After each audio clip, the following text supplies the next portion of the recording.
So you must have been ridiculously good at Tetris. I love Tetris. Yes, I do. So as far as like learning goes, I mean, that was probably the best, was learning that you just go for it.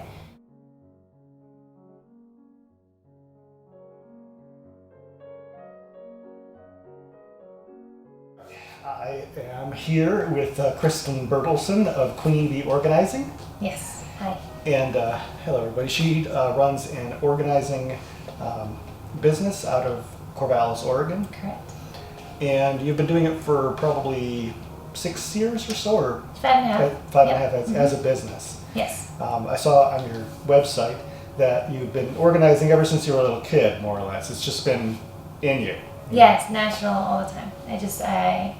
My parents will tell story after story of teachers trying to hold me back when I was little because I would organize their kids' toy area faster than they could do it as an adult. And so could I not move on next year so I could keep organizing for the teachers. They wanted to hold you back They did. because you were the best helper ever. I was the best helper ever. It's my favorite thing to do. When did you decide to turn it into a business? April of 2010. Was there any specific thing that happened at that? I told my father and my mother that I wanted to kind of do something different. I said, I just sort of want to do something that's my own. And my parents came up with this awesome idea of being a professional organizer. And so I said, okay, I'll think about it. That seems like a big deal, and only famous people do that, and they're all on TV. And I'm not sure people actually have a career out of that. And lo and behold, there's the National Association of Professional Organizers. And about a week after my parents came up with the idea of me being an organizer, they actually had a conference. At which point my parents said, we're buying your plane ticket, you're going to this conference, we think this is a great fit. I came back and got up my courage to quit both my jobs and go for it. I had $2,000 as my startup money. Oh, that's really low. Yeah. How long did it take you before you realized this is a business? This is real. This is going to happen. 2 weeks. 2 weeks, really? So the day that I actually, I was with my friend up in Salem, and I told her, I gave my notice to both my jobs today, and she goes, you did? And I said, yeah, if I'm going to do it, I really need to just get out there and do it. I need to market, and I need, I see that you have to treat it like a business. I can't just do it part-time. And so that same day I ended up with 2 phone calls. One was out of a Craigslist ad I put, and one was out of a Movers and Shakers column from the GT. Okay. And the next week I had 2 jobs. A couple weeks later I had 4 more jobs. And then about a month later I had like 10 jobs. You said earlier about people before things. And no, that's a concept that I hope that I've always had. But I think as you go through the business, you learn more and more about it. I deal with all sorts of clients, so not just estate sales, but we do, and not just closets or office. We actually work with extreme hoarding cases too. One of the constants is, people ask, do people really change? Does it? And I always say, if they can find something else they love in life besides stuff, then they will. You talked about hoarding, extreme hoarders, and you were involved in the TLC show Hoarders, right? Yes. And that was back in 2011? I've been on 3 of them. Oh, okay. I didn't realize that. Yeah. So you're one of those famous people who are on TV. A little small famous person. Yeah, I know. But I guess they're doing reruns because they're getting ramped up, and so I've had a lot of emails and texts from people that know me. They're like, I saw you last night on TV again. I'm like, oh, good. That's pretty cool. Yeah. Do you find that the emotional side of dealing with stuff is harder than dealing with the stuff itself? Dealing with the emotional part, yeah, that's where it comes hard because it's, a lifetime of memories. Did you realize when you started that it was going to be, a lot of it would be psychology and dealing with the emotions that way? Yeah.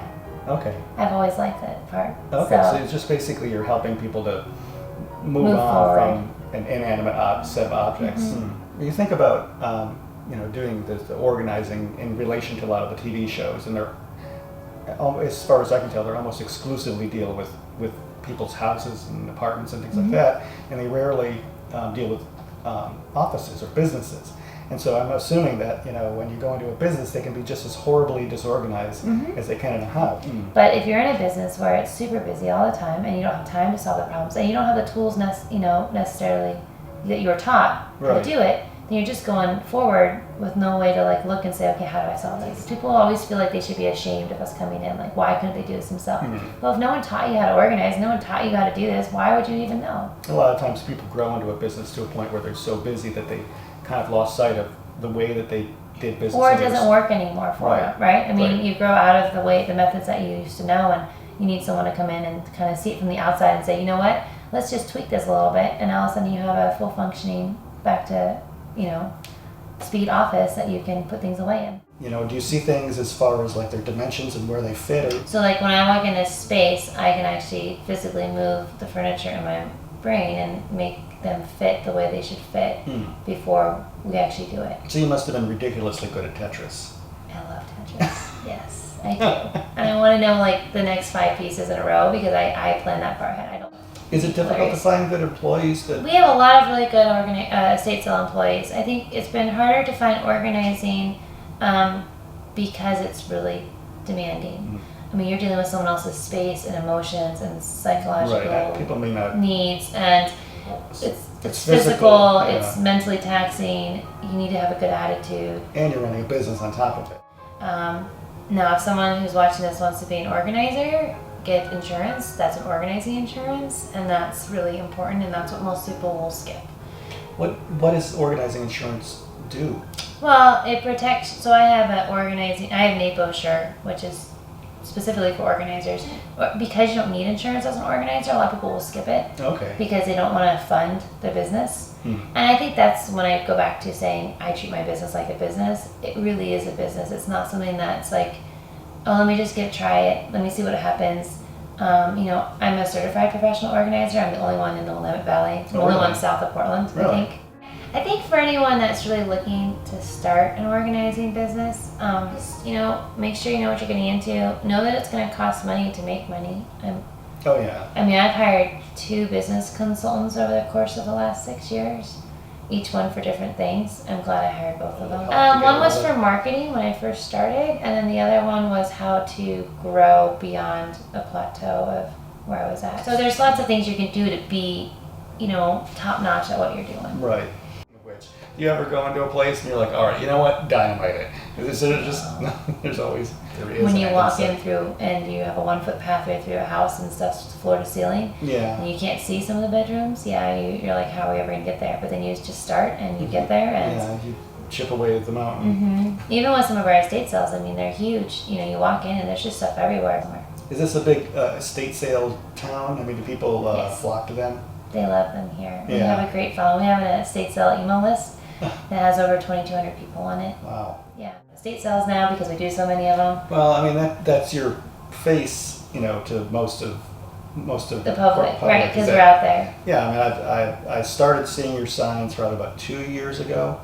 You see 1 or 2 here, but now they're much more frequent, which is obviously a good sign. A good sign. We didn't have estate sales the last 2 weekends, and we actually, I don't know if you're on our email list, but we had we had to send out the email saying we're still in business. It's just a couple weeks off. We'll be okay because we have so many awesome followers that we were getting like 20 to 40 emails a week the last 2 weeks saying, or phone calls, where are your sales? I haven't got your email. Did I get dropped from the email list? Did you go out of business? Did something happen? Are you okay? I mean, like, people would just be like, ask us if we were okay just because we didn't have a sale for 2 weeks because we've been having so many in a row. I'm like, it's just 2 weekends. It's okay. We're just taking some time off. Well, they miss you. I know, which is great, and we miss them, so we're starting back up.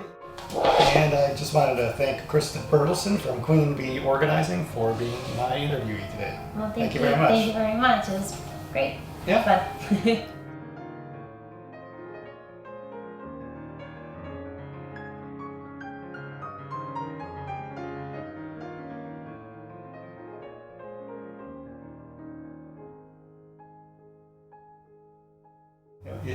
If TLC came to you and wanted to make you a reality show, would you?